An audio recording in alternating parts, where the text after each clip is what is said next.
इस वाले फॉल्ट को देख करके अच्छे अच्छे इलेक्ट्रिशियन ने मना कर दिया कि भाई ये तो नहीं होगा, ये मैं नहीं कह रहा, ये हमारे कस्टमर खुद अपने मुंह से बोल रहे हैं। अभी सुनिएगा क्या बोलेंगे। तो यहाँ पर देख सकते हैं सबसे पहले मैंने एमसीबी बॉक्स को ओपन किया तो यहाँ पे न्यूट्रल के अंदर भी मुझे एमसीबीयाँ नजर आई, जो कि काफ़ी गलत प्रैक्टिस है। और यहाँ पर देख सकते हैं सारी लाइटें ब्लिंकिंग कर रही है और इस स्विच बोर्ड की एमसीबी को चालू करते हैं तो एमसीबीयाँ ट्रिप कर रही है और लाइटें बंद हो रही है। बहुत बड़ी प्रॉब्लम है। एमसीबी बॉक्स से जितने भी एमसीबीयाँ सब हटा दी है और यहाँ पे मैंने सिर्फ एक फेज वायर ले लिया है और सभी वायरों को टच कर करके देख रहा हूँ तो न्यूट्रल के बगैर ही सारी लाइटें चल रही है। आखिर ऐसा क्यों? पूरी बिल्डिंग की गुंजा है इन्वर्टर की। बिल्डिंग तो हमारा 10 आदमी हार गया, 11 बत्ती हो जाएगा।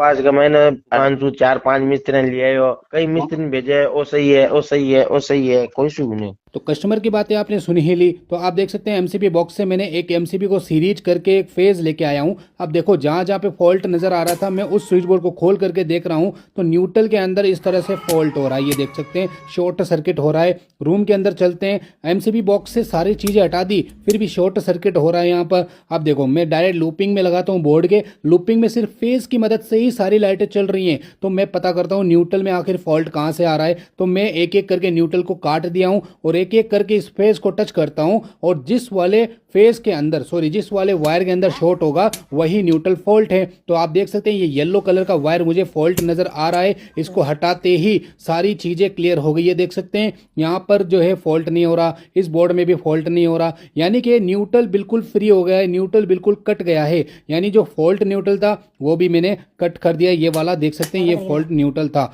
अब इसको वापस से न्यूट्रल भी तो चाहिए क्योंकि वो तो फॉल्ट न्यूट्रल है। तो एमसीबी बॉक्स के अंदर जितने भी वायर नजर आ रहे हैं ना उन सभी को मैं एक एक फेस करके देखता हूं तो यहाँ पे कोई भी लाइट ब्लिंक, कोई भी लाइट ऑन नहीं हो रही। इसका मतलब हमने न्यूट्रल को बिल्कुल सही कर दिया है। अब कमरों को न्यूट्रल देने के लिए यहाँ से मैं एक वायर को जो है ना बाईपास कर रहा हूं तो यहाँ से सीधा हम इस बोर्ड के अंदर कनेक्ट करते हैं। रूम और हॉल दोनों ही चल जाते हैं, ऑन हो जाते हैं। तो अब मुझे ये खुला खुला वायर तो ले जाना ही नहीं है। तो मैं सोचता हूं एक एयर कंडीशनर लगा हुआ है घर में, उसका 2.5 mm का वायर न्यूट्रल में बाईपास कर दूंगा एमसीबी के माध्यम से। तो अब देखो ये न्यूट्रल हमने यहाँ पे जोड़ा और ये न्यूट्रल बाईपास जो मैंने किया उसको हटाया और अब आप देख सकते हैं क्लियर फॉल्ट हो चुका है। अब यहाँ इस बिल्डिंग के अंदर कहीं पे भी फॉल्ट नहीं है। तो यहाँ पे वायरिंग जो है थर्ड क्लास हुई हुई थी, एक ही वायर से सारी चीजें चल रही थी। न्यूट्रल फॉल्ट था, इन्वर्टर फॉल्ट था और ब्लिंकिंग कर रही थी लाइटें और एमसीबी बॉक्स के न्यूट्रल में भी फॉल्ट था। ठीक है, सारी चीजें क्लियर करने के बाद सब बोर्ड को पैक कर देता हूँ।